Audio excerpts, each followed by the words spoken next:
Dubai, Abu Dhabi म्हणजे अनेक ठिकाणी विशेष करून जे टुरिस्ट आहेत ते जवळचे अबुधाबीला आहेत, दुबईला गेलेले आहेत आणि ते सगळ्या तिकडे अडकून पडलेले आहेत आणि अनेक अजून काही गल्फ कंट्रीजमध्ये आमचे टुरिस्ट गेले आहेत. युद्ध सुरू झाल्यामुळे तिथली सगळी हवाई वाहतूक बंद झालेली आहे, विस्कळीत झालेली आहे. त्यामुळे सगळे जीव मुठीत घेऊन त्या ठिकाणी बसले आहेत. अधूनमधून हल्ले त्या ठिकाणी सुरू झाले, 2-3 दिवसापासून सुरू होते. पण आता परिस्थिती थोडी कंट्रोलमध्ये आहे. आता जी विमानं 2-3 दिवस 4 दिवस पूर्ण बंद होती, आता ती यायला लागलेली आहे. या 2 दिवसामध्ये 10-12 फ्लाईट हे दुबईहून, अबुधाबीवरून या ठिकाणी आलेले आहेत. काही दिल्लीला आलेले आहेत, काही मुंबईला आलेले आहेत. माननीय मुख्यमंत्री महोदय पूर्ण लक्ष या ठिकाणी त्यांनी दिलेलं आहे. एकनाथजी खडसे आहेत, ते सुद्धा लक्ष घालून या ठिकाणी आहेत. पण केंद्र सरकार, विशेष करून आमचा सतत संपर्क केंद्र सरकारशी या ठिकाणी सुरू आहे, एम्बेसीशी सुरू आहे आणि मला वाटतं 2-3 दिवसामध्ये ही थोडी परिस्थिती सुरळीत होईल असं चित्र या ठिकाणी दिसतंय. आम्ही दररोज विमान पाठवण्याचा प्रयत्न करतोय. एअर इंडियाच्या विमान कंपनीशी आम्ही त्या ठिकाणी बोलतो आहोत. पण काही विमान कंपन्या, काही एजंट हे स्वतः विमान बुक करून त्या ठिकाणी नेत आहेत आणि प्रवाशांना आणतायत. त्यामध्ये भाडं मात्र कुठे कुठे 1-1 लाख 80-80 हजार रुपये हे त्या ठिकाणी दिलं जात आहे. मला वाटतं ते सुद्धा जास्त आहे. पण काही प्रवासी स्वतःच बुकिंग करतायत आणि ते इकडे येत आहेत. आणि म्हणून माझं सगळ्यांना आव्हान आहे की आपण काळजी करू नका. 1-2 दिवसामध्ये परिस्थिती निवळेल. सर्वांना आणण्याची व्यवस्था, जबाबदारी ही केंद्र शासनाची आहे, राज्य सरकारची आहे, आमची सगळ्यांची आहे. आणि म्हणून मुख्यमंत्री महोदय यांनी मला विशेष करून पूर्ण वेळ, कारण ते खातंच माझ्याकडे आहे, लक्ष देण्यासाठी सूचना दिलेल्या आहेत. आणि आम्ही दररोज 400-500 जे टुरिस्ट आहेत त्यांच्याशी त्या ठिकाणी बोलतोय. सर्वांना तिथेच थांबण्याचा, ज्या ठिकाणी आहात त्या ठिकाणी थांबण्याचा आम्ही त्या ठिकाणी त्यांना सल्ला दिलेला आहे. काही ठिकाणी हॉटेलमधल्या तर आमचे पैसे संपलेत, 4-5 दिवस आम्हाला जास्त झालेले आहेत असंही काही टुरिस्ट सांगतायत. आणि दुबईमध्ये आपल्याकडचे काही उद्योजक आहेत, जैन संघटना आहे, त्यांनी सुद्धा काही प्रवाशांची जबाबदारी, त्या ठिकाणी जे टुरिस्ट आहेत त्यांची जबाबदारी उचललेली आहे. मला वाटतं त्यांचं नाव जितो संघटना पण आहे. आणि वैयक्तिक आताच मी त्याच्याशी फोनवर बोललो. त्यांनी सांगितलं माझा मोठा फार्म हाऊस या ठिकाणी 2-2.5 एकरमध्ये, त्या ठिकाणी आपण 200 लोक या ठिकाणी ठेवलेले आहेत. त्याची सगळी राहण्याची व्यवस्था, जेवणा खाण्याची व्यवस्था, जोपर्यंत त्याची जाण्याची व्यवस्था होत नाही तोपर्यंत आम्ही या ठिकाणी केलेली आहे. आणि म्हणून अजूनही काही 200-300 माझ्याकडे 500 लोकांची व्यवस्था आहे. अजूनही 200-250 लोक तुमच्या संपर्कात असतील तर त्यांना माझ्याकडे पाठवा, आम्ही त्यांची अतिशय चांगली व्यवस्था त्याकडे ठेवू असंही त्यांनी सांगितलेलं आहे. मला वाटतं त्यांचं नाव सांगावं लागेल. बागमार म्हणून आहेत, बागमार म्हणून. मी त्यांच्याशी आताच बोललो, कालही बोललेलो होतो. आणि बागमार यांनी 500 लोकांची राहण्याची व्यवस्था, जेवणा खाण्याची व्यवस्था या ठिकाणी केलेली आहे. त्यांचंही अभिनंदन करा, त्यांचे आभार मनापासून. पण यासाठी आपल्याला टोल फ्री नंबर आमच्या आपत्ती व्यवस्थापन खात्यामार्फत हा आहे 9321587143. मी पुन्हा सांगेल 9321587143 हा टोल फ्री नंबर आहे आमचा नंबर आहे. आणि त्याचबरोबर 022 मुंबईतला आमच्या कार्यालयाचा नंबर आहे 022-20279990 हा आमचा या ठिकाणी नंबर आहे. आपल्याला काही अडचण असेल तर आपण या नंबरवर त्या ठिकाणी कॉन्टॅक्ट करावा. मला वाटतं की तिकीट बुकिंगची व्यवस्था सुद्धा आम्ही या ठिकाणी तुम्हाला मार्गदर्शन करू. कसं बुकिंग करायचं आहे, कुठलं फ्लाईट आहे, कधी येणार आहे, त्या संदर्भातली सगळी माहिती आपल्याला या ठिकाणून मिळेल. आणि म्हणून माझे सगळ्यांना पुन्हा आव्हान आहे की आपण घाबरू नका, फार काळजी करू नका. खरं हे युद्ध आहे, पण घरचे लोक आपले खूप काळजी करतायत आणि म्हणून सरकारला सुद्धा आपली तेवढीच काळजी आहे. आणि म्हणून माननीय मुख्यमंत्री महोदय आहेत, प्रधानमंत्री आहेत, सर्वच या ठिकाणी लक्ष देऊन आहेत. आपल्याला 2-3 दिवसामध्ये निश्चित तिथपर्यंत आणण्याची व्यवस्था आम्ही या ठिकाणी करू. आतापर्यंत 2 दिवसामध्ये 1200 जे टुरिस्ट आहेत ते या ठिकाणी आलेले आहेत. त्यांना आम्ही यापर्यंत आलेले ते इथपर्यंत पोहोचलेले आहेत. पण आता उद्या परवापासून ही संख्या अधिक वाढेल. जास्त विमान जे आहेत ते आम्ही त्या ठिकाणी पाठवतो आहोत, त्यांची जाण्याची व्यवस्था करणार आहोत आणि सगळ्या प्रवाशांना सुखरूप आम्ही घरी आणू.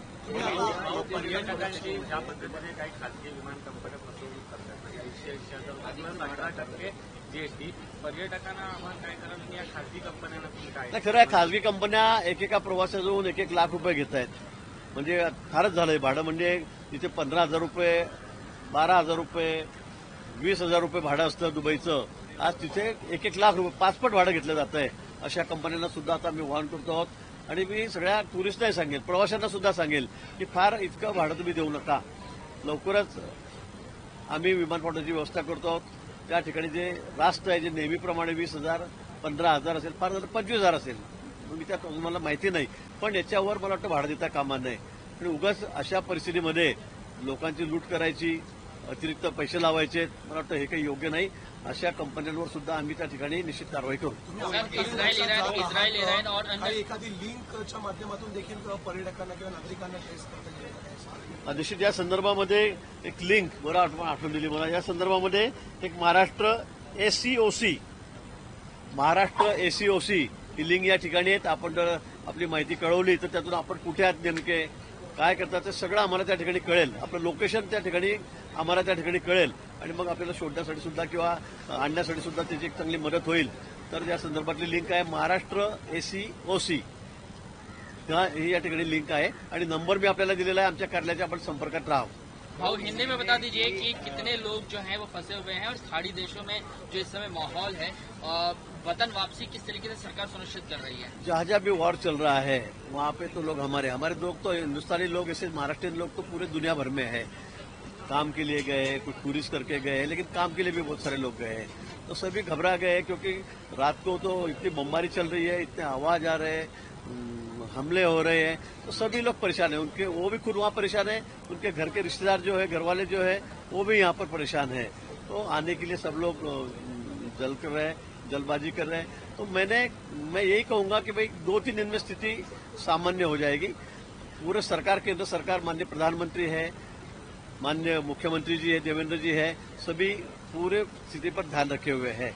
और मेरे तक तो डिपार्टमेंट ही है आपत्ति व्यवस्थापन, इसलिए हम भी पूरा समय लोगों से बात कर रहे हैं. कल से मैंने कम से कम 500-600 लोगों से बात की होगी.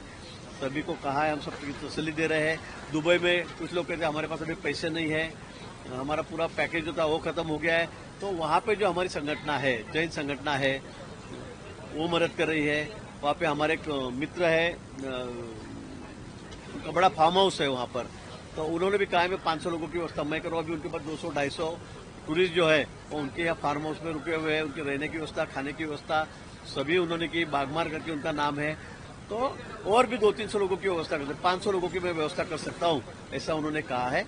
मुझे लगता है कि 2-3 दिनों में सभी लोगों को लाने की हम लोग कोशिश करेंगे. राज्य सरकार के पास आंकड़ा कोई है क्या सर कि कितने लोग अब तक वापस जो है सुरक्षित लाए जा चुके हैं? नहीं, लोग तो सभी सुरक्षित है वहां पर. अभी तक मुझे लगता है आज तक सुबह तक 1200 लोग, तो कोई फ्लाइट लेके जा रहे हैं, कोई कंपनियां लेके जा रही प्राइवेट, बुकिंग करके लाख रुपए, 80,000 रुपए टिकट ले रही है. ज्यादा टिकट ले रही है. मुझे लगता है 20-25 हजार के ऊपर टिकट लेना नहीं चाहिए, लेकिन 80,000 एड टैक्स, मतलब ऐसा करके लाख रुपए का किराया उन लोगों से ले रहे हैं. तो मुझे लगता है ये बात भी गौर करते हैं, इसकी भी हम जांच करेंगे. इतना ऐसे स्थिति में लोगों की लूट भी नहीं होना चाहिए, लोगों से ज्यादा टिकट भी नहीं लेना चाहिए.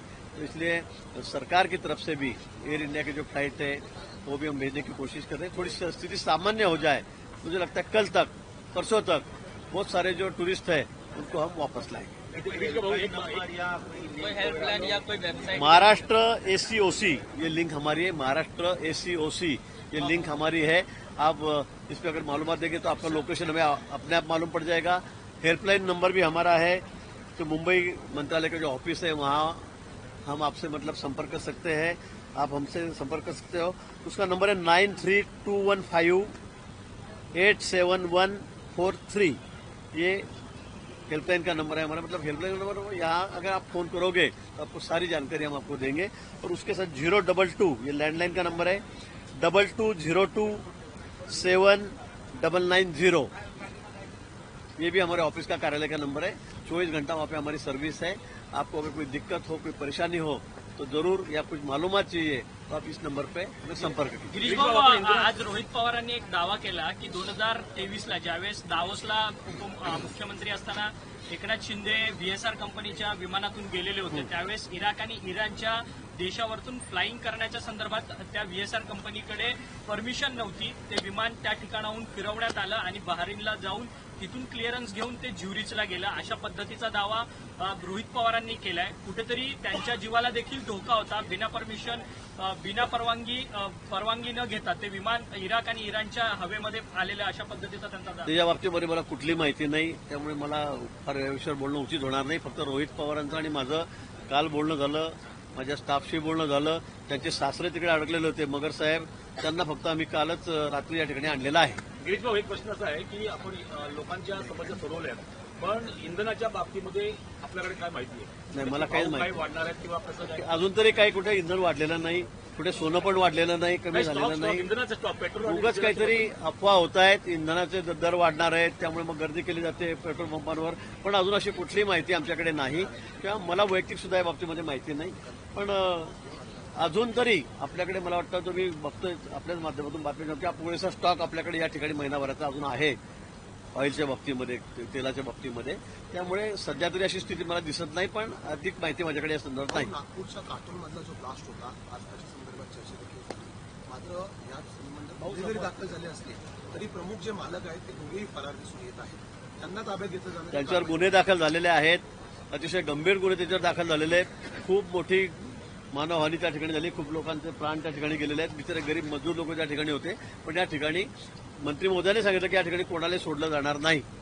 त्यांनी काळजी घ्यायला पाहिजे होती, पण त्याच्या निष्काळजीपणामुळे जर इतके लोक मरत असतील, त्यांना प्राण गमवावे लागत असतील, तर ही बाब अतिशय गंभीर आहे. आणि म्हणून मालक असो का मॅनेजर असो का कोण तिथला अधिकारी असो, कोणालाही सोडलं जाणार नाही. भाऊ, नवी मुंबईतला एक व्हिडिओ आम्ही लोकशाही मोबाईल केलेला आहे.